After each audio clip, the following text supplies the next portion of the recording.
kacau laju sikit. Dah jadi nado grey, dah jadi biru. Color solid. Apa yang saya maksud dulu? Dekat dalam kita tengok dulu. Color putih. Okey, color ini nak bagi ke penawar untuk brother Amirul. Color hijau. Dah masuk putih banyak gini, memang color muda-muda lah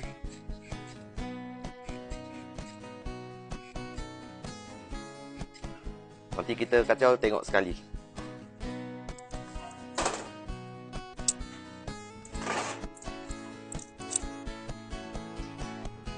Apa pula yang ni, yang kedua? Apa yang awak nampak? Kalau hitam ke? Ini bukan hitam.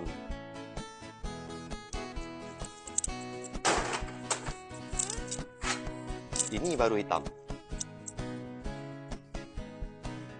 4 liter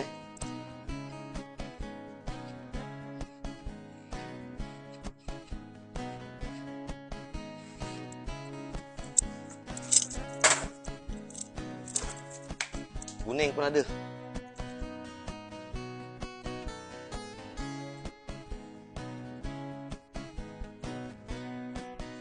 Yang color ini 1 liter ialah RM75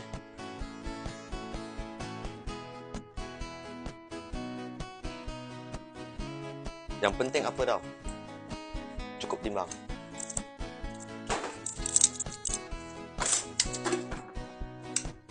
Dan ini last kali. Dan yang ini original. Tak campur dengan lain-lain Sebab kita dah biasa jual barang ori kan. Okey, baik, kita tengok color.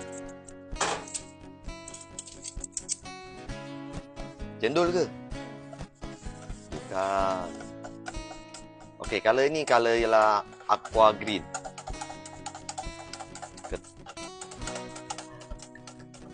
Sekejap saya naikkan berbagai senang tengok sama-sama.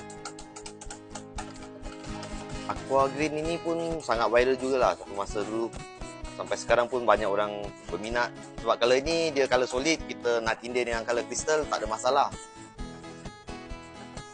Kristal color apa lawa Cuba tinggalkan komen. Kalau aqua green ni masuk dengan color kristal apa lawa. Okey, tengok. Color-color yang sejuk-sejuk. Thank you brother Amirul. Kejap lagi saya nak post pergi ke Penawal Johor. Dekat sini ada